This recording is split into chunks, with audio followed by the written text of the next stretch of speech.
Tuesday evening பசங்களுக்காக snacks பண்ணணும்னு சொல்லி பிளான் பண்ணிட்டு இருந்தோம். ஆக்சுவலி ஒரு வீடியோ பார்த்துருந்தோம் ரெஃபரன்ஸுக்கு. கிறிஸ்பி பொட்டேட்டோ ஃப்ரைஸ்ன்னு சொல்லிட்டு. ஸோ அதை பண்ணலான்னு சொல்லிட்டு ஈவினிங்காக நாங்கள் பிளான் பண்ணிகிட்ருந்தோம். இதுக்கு வந்து ஃபஸ்ட்டு பொட்டேட்டோ பீல் பண்ணிவிட்டு அப்புறம் சாப் பண்ணிவிட்டு நான் வேக வச்சுட்டேன் உப்பு போட்டு அது வேக வச்ச பின்னாடி கொஞ்ச நேரம் ஈஷு கூட கொஞ்ச நேரம் விளையாண்டுட்டு இருந்தேன். ஏன்னா அது வெந்த பின்னாடி தான் நம்மளுக்கு வேலை இருக்குன்னு சொல்லிட்டு. ஜஸ்ட் நான் வந்து ஹாய் சொல்லு ஈஷுன்னு சொன்னால் கேமரா பார்த்து ஹாய் சொல்லுது. ஸோ அவளும் ட்ரெயின் ஆகிட்டாங்க நாங்கள் வீடியோ எடுக்கிறதுனால. அப்புறம் அம்மா வந்து இன்ஸ்டன்ட் பிக்கல் பண்ணியிருந்தாங்க. ஸோ அதை டேஸ்ட்டுக்கு கொடுத்துட்ருந்தேன். அதோட ரியாக்ஷன் தான் அந்த மேடம் அப்படி பண்ணிட்டு இருந்தது. பொட்டேட்டோ பாயில் ஆகி வந்த பின்னாடி பொட்டேட்டோவை வந்து நம்ம நல்லா மேஷ் பண்ணிவிட்டு அதில் வந்து கார்ன்ஃப்ளவர் போட்டுக்கணும்.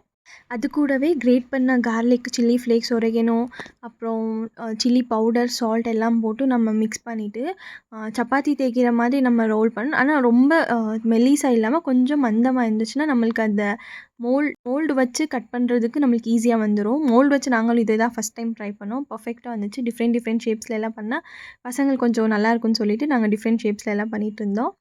அதுக்கப்புறம் ஆயிலில் வந்து டீப் ஃப்ரை பண்ணிவிட்டு மயோனீஸ் ஆர் கெச்சப் கூட சர்வ் பண்ணால் கரெக்டாக வந்துடும். ஸோ ரொம்ப டேஸ்ட்டாக இருந்துச்சு. நானுமே என்ஜாய் பண்ணேன் எங்கள் பசங்க கூட.